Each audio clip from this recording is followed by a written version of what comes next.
آپ تمام جماعت کو ہماری جانب سے یا علی مدد۔ مولا علی مدد۔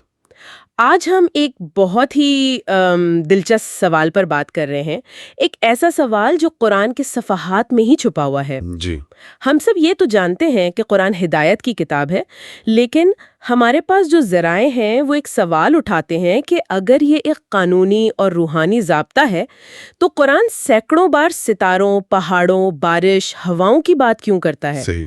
یہ صرف خوبصورت شاعری تو نہیں ہو سکتی، اس میں کوئی گہرا راز لگتا ہے، اور آج ہم اسی راز کو سمجھنے کی کوشش کریں گے۔ یہ ایک بہترین نقطۂ آغاز ہے، کیونکہ یہ گفتگو ہمیں قرآن کے روایتی مطالعے سے ایک قدم آگے لے جاتی ہے۔ بالکل۔ یہ سمجھنے کی کوشش ہے کہ قرآن کس طرح پوری کائنات کو اللہ کی نشانیوں یا آیات کی ایک کھلی کتاب کے طور پر پیش کرتا ہے۔ اور یہ داروور دیکھیں، یہ صرف کچھ خاص لوگوں کے لیے نہیں ہے، یہ ہر اس شخص کے لیے ہے جو اپنی آنکھیں اور اپنا ذہن کھلا رکھنے کو تیار ہے۔ تو چلیں اس کھلی کتاب کا پہلا صفحہ پلٹتے ہیں، ہمارے ذرائع کائنات کی وسعت سے شروع ہوتے ہیں۔ قرآن ہمیں کہتا ہے کہ رات کے آسمان کو دیکھو، ان گنت ستاروں کو دیکھو، جی، زمین کی تخلیق پر غور کرو، صبح کی روشنی کو محسوس کرو، اور پھر ان سب چیزوں کو پیش کرنے کے بعد وہ ایک بہت ہی طاقتور سوال پوچھتا ہے، تقریباً ایک چیلنج کی طرح، کہ کیا یہ سب کچھ شاندار نہیں ہے؟ تمہیں اور کیا ثبوت چاہیے؟ بالکل۔ اس کو پڑھ کر ایسا لگتا ہے جیسے یہ پوری کائنات، خاص طور پر انسان کے اندر جو تجسس ہے، جو حیرت کا جذبہ ہے، اسے جگانے کے لیے ہی ڈیزائن کی گئی ہے۔ اپنی حیرت کا جذبہ استعمال کیا، اور یہ بہت اہم ہے۔ جب ہم ستاروں بھرے آسمان کو دیکھتے ہیں تو یہ صرف ایک خوبصورت منظر نہیں ہوتا، صحیح۔ یہ ہمیں ہماری اپنی حدود سے باہر، لامحدودیت کے ایک تصور سے جوڑتا ہے۔ یہ ایک گہرا روحانی تجربہ ہے۔ آپ کے سامنے ایک ایسا منظر ہوتا ہے جسے آپ کا ذہن پوری طرح سمجھ بھی نہیں سکتا، اور اسی لمحے میں ایک خوف، ایک احترام اور تخلیق کی خوبصورتی کا ناقابل یقین احساس پیدا ہوتا ہے۔ اور یہ صرف ایک احساس کی بات نہیں ہے، قرآن خود بھی تو کائنات کے پوشیدہ امکانات کی طرف بہت واضح اشارہ کرتا ہے نا؟ جی، اور یہاں پر بات بہت انٹرسٹنگ ہو جاتی ہے۔ ہمارے پاس جو ذرائع ہیں وہ سورہ شورا کی آیت 29 کو ایک بہت ہی جدید زاویے سے دیکھتے ہیں۔ اچھا۔ آیت کہتی ہے، اور اس کی نشانیوں میں سے آسمانوں اور زمین کی تخلیق ہے، اور جو جاندار مخلوق اس نے ان دونوں میں پھیلا رکھی ہے، اور وہ جب چاہیں انہیں اکٹھا کرنے پر قادر ہے۔ ایک منٹ، جو جاندار مخلوق اس نے ان دونوں میں پھیلا رکھی ہے، یعنی اس کا مطلب تو یہ ہوا کہ زندگی صرف زمین پر نہیں بلکہ آسمانوں میں بھی پھیلی ہوئی ہے۔ یہ تو آج کی سائنس کے سب سے بڑے سوالوں میں سے ایک ہے۔ بالکل یہی بات ہے۔ 7ویں صدی میں یہ کہنا کہ زندگی کائنات میں پھیلی ہوئی ہے، یہ ایک انقلابی خیال تھا۔ ذرائع کا کہنا ہے کہ یہ آیت ہمیں یہ سوچنے پر مجبور کرتی ہے کہ شاید ہم اس کائنات میں اکیلے نہیں ہیں۔ واہ! یہ ہمارے تجسس کو اور بھڑکاتی ہے کہ ان لاتعداد کہکشاؤں میں زندگی، ذہانت یا حقیقت کی نہ جانے کتنی اور شکلیں موجود ہو سکتی ہیں۔ کائنات کی یہ وسعت تو واقعی انسان کو دنگ کر دیتی ہے، لیکن ذرائع یہ بھی کہتے ہیں کہ اصل سفر تب شروع ہوتا ہے جب ہم اس دوربین کا رخ باہر سے اندر کی طرف موڑتے ہیں، اپنی سوچ کی طرف۔ یہ درست ہے، اور قرآن اس صلاحیت کو بیدار کرنے کے لیے ایک خاص لفظی ٹول استعمال کرتا ہے۔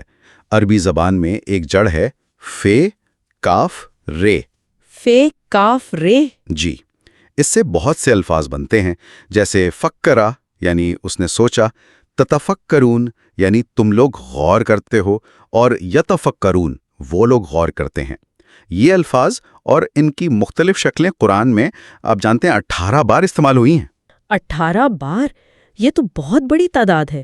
اس کا مطلب ہے قرآن بار بار ہمیں جھنجھوڑ کر کہہ رہا ہے کہ رکو اور سوچو۔ یہ کوئی معمولی نصیحت نہیں، یہ تو ایک واضح حکم ہے۔ آپ نے اس کے جوہر کو پکڑ لیا ہے۔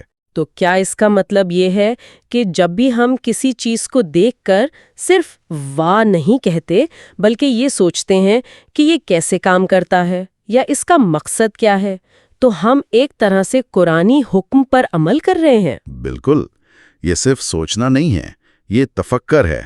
اس کو یوں سمجھیں جیسے کوئی ماہر کاریگر ایک قیمتی ہیرے کو ہر زاویے سے دیکھتا ہے تاکہ اس کی اصل چمک کو سمجھ سکے۔ قرآن بھی ہم سے یہی چاہتا ہے کہ ہم کائنات کو اسی گہرائی سے پرکھیں۔ اچھا، یہاں پر ذرائع ایک ایسا نقطہ اٹھاتے ہیں جس نے مجھے واقعی چونکا دیا۔ جب ہم قرآن میں فطرت اور عبادات کے ذکر کا موازنہ کرتے ہیں تو اعداد و شمار کچھ اور ہی کہانی سناتے ہیں۔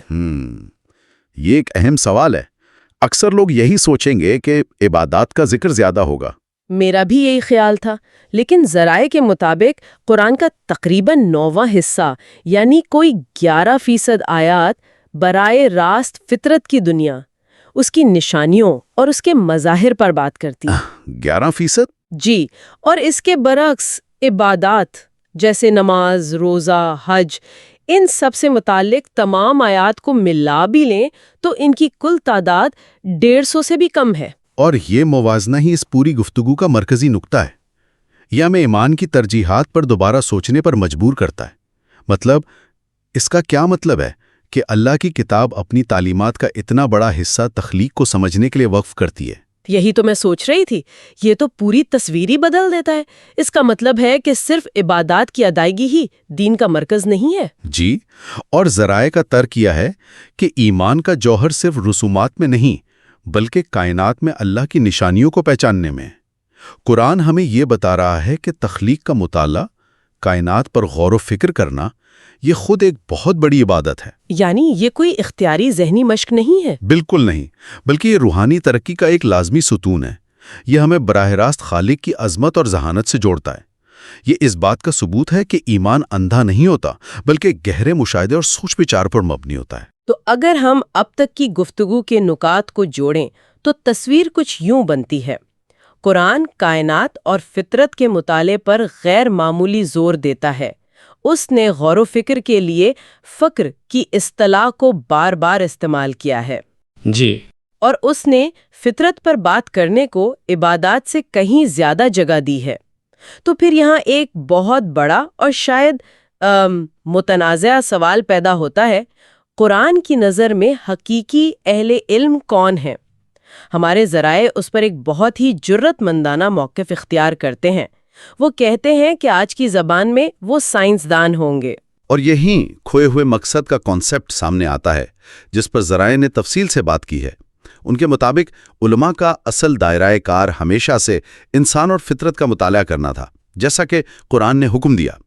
لیکن وقت کے ساتھ ساتھ ایک بڑا طبقہ اس وسیع میدان کو چھوڑ کر چھوٹے چھوٹے فقہی اور رسمی معاملات کی باریکیوں میں الجھ گیا۔ لیکن ایک منٹ، کیا یہ کہنا کہ سائنسدان ہی اصل اہل علم ہیں روایتی علماء کی صدیوں کی خدمات کو نظر انداز کرنے کے برابر نہیں ہے؟ یہ تھوڑا سخت بیان نہیں؟ آپ کا سوال بہت اہم ہے اور ذرائع اس کا جواب ایک بہت خوبصورت مثال سے دیتے ہیں۔ وہ یہ نہیں کہہ رہے کہ فقہ یا رسومات غیر ضروری ہیں۔ اچھا، اس کو یوں سمجھیں کہ جیسے آپ کو ایک شاندار باغ کی دیکھ بھال کے لیے رکھا گیا ہو اور آپ سارا وقت باغ کے گیٹ کے تالے کو پالش کرنے میں گزار دیں۔ ٹھیک ہے، آپ نے ایک ضروری کام تو کیا، لیکن باغ کا اصل مقصد، اس کے پھل پھول، اس کی زندگی آپ نے نظر انداز کر دیا۔ ذرائع کے مطابق علماء کرام کے ایک حصے کے ساتھ بھی کچھ ایسا ہی ہوا۔ وہ ایمان کے سہارے کو مضبوط کرتے رہے، لیکن ایمان کے جوہر یعنی کائنات پر غور و فکر سے دور ہو گئے۔ واہ، یہ مثال تو سب کچھ واضح کر دیتی ہے۔ تو نتیجہ یہ نکلا کہ جب انہوں نے اللہ کے حکم کے مطابق دنیا کا مشاہدہ کرنا چھوڑ دیا تو ان کی فکری قوت کمزور پڑ گئی اور حکمت کا وہ وسیع دروازہ ان پر بند ہو گیا جو کائنات کا مطالعہ کرنے سے کھلتا ہے۔ بالکل، اور اسی لیے ہمارے ذرائع اسے قرآن کے حقیقی راستے کی طرف واپسی کی ایک کال کے طور پر پیش کرتے ہیں۔ فطرت کا مطالعہ کرنا، کائنات کا مشاہدہ کرنا، گہرائی سے سوچنا، یہ ماضی کو مسترد کرنا نہیں بلکہ ایک کھوئے ہوئے بنیادی جز کو دوبارہ حاصل کرنا ہے۔ تو آج ہم نے جس سوال کو سمجھنے کی کوشش کی اس کا جواب یہ ہے کہ قرآن کا فطرت پر زور دینا کوئی اتفاقی یا شاعرانہ بات نہیں ہے، یہ اس کے پیغام کا مرکزی حصہ ہے۔ یہ مشاہدے، تجسس اور تنقیدی سوچ کے ذریعے دنیا سے جڑنے کی دعوت ہے۔ صحیح۔ یہ ایک ایسے گہرے ایمان کا راستہ ہے جو ہر ایٹم، ہر ستارے اور ہر زندہ خلیے میں اللہ کی نشانیوں کو دیکھتا اور پہچانتا ہے۔ آپ نے بالکل صحیح خلاصہ کیا، کیونکہ قرآن کا پیغام بالکل واضح ہے۔ وہی لوگ حقیقت میں دیکھتے ہیں جو غور و فکر کرتے ہیں۔ اور اسی نقطے پر ہم اپنے سامعین کے لیے ایک آخری سوچنے پر مجبور کرنے والا سوال چھوڑنا چاہیں گے۔ ضرور۔ اگر کائنات کا مطالعہ ایک چھوٹے سے ایٹم کی ساخت سے لے کر سب سے بڑی کہکشاں کے پھیلنے تک اللہ کی نشانیوں کو سمجھنے کا ایک قرآنی طریقہ ہے، تو یہ آج کے دور میں ایمان اور سائنس کے تعلق کے بارے میں کیا بتاتا ہے؟ کیا یہ واقعی دو الگ الگ متضاد راستے ہیں، یا پھر یہ ایک ہی حقیقت کو بیان کرنے والی دو مختلف زبانیں ہیں؟